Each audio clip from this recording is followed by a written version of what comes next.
I silently cut away our future of being parents the day I got snipped, and with it bled out the last drops of our withering marriage. Ruined with me too, my marriage has been going wrong for years. So I had a vasectomy, a time when my decision was etched in the silence of a cold clinic. This chapter peels back the silent layers of our failing dance, revealing the void where the music of love used to play. Chapter 3. My marriage has been going wrong for years, so I had a vasectomy. The stillness of night is a canvas for the mind's darkest thoughts, and mine were painting a storm. I lay there, the soft hum of the city outside our window, a cruel reminder that life goes on, even when it feels like yours is crumbling to dust. My marriage has been on the wrong track for years. You don't just wake up one day and decide to get a vasectomy on a whim. It's a choice, a silent scream into the void of a relationship that's been bleeding out for too long.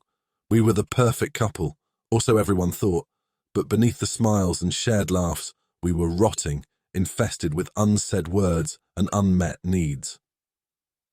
The vasectomy was my rebellion against the facade, my white flag in a war where love was the casualty.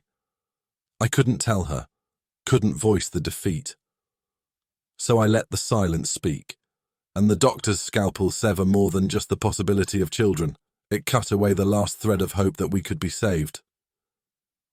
I remember sitting in the clinic, the sterile smell, the cold touch of the steel, the distant sound of my heartbeat through the monitor.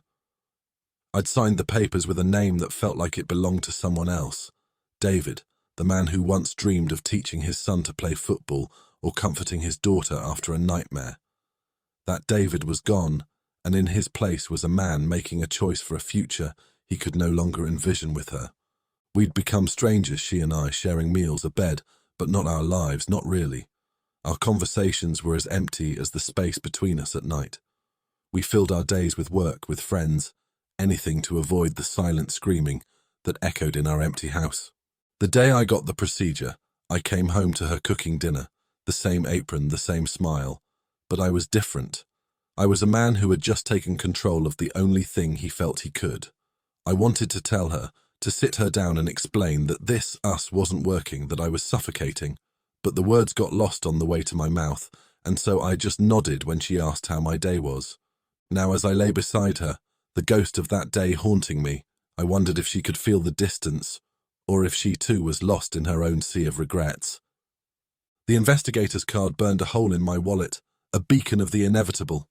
I'd set things in motion, a catalyst for an end I was both dreading and longing for. I turned to look at her, her chest rising and falling with the peaceful rhythm of sleep. I traced the line of her jaw, the curve of her lips, memorizing the face of the woman I'd loved. The woman I wasn't sure I knew at all anymore. Tomorrow I'd know. The investigator would follow her, and I'd finally see the reality I'd been blind to. Or had I? Was this the proof I needed to finally face the truth, or just the confirmation of the lie I'd been living? As sleep finally claimed me, I drifted off with the haunting thought that I might soon wish to be the man who knew less, who slept with dreams of a future that hadn't been tainted by the bitter taste of betrayal. The dawn was on the horizon, and with it the next chapter of my story, a story that was teetering on the edge of a precipice, ready to fall into the abyss of the unknown.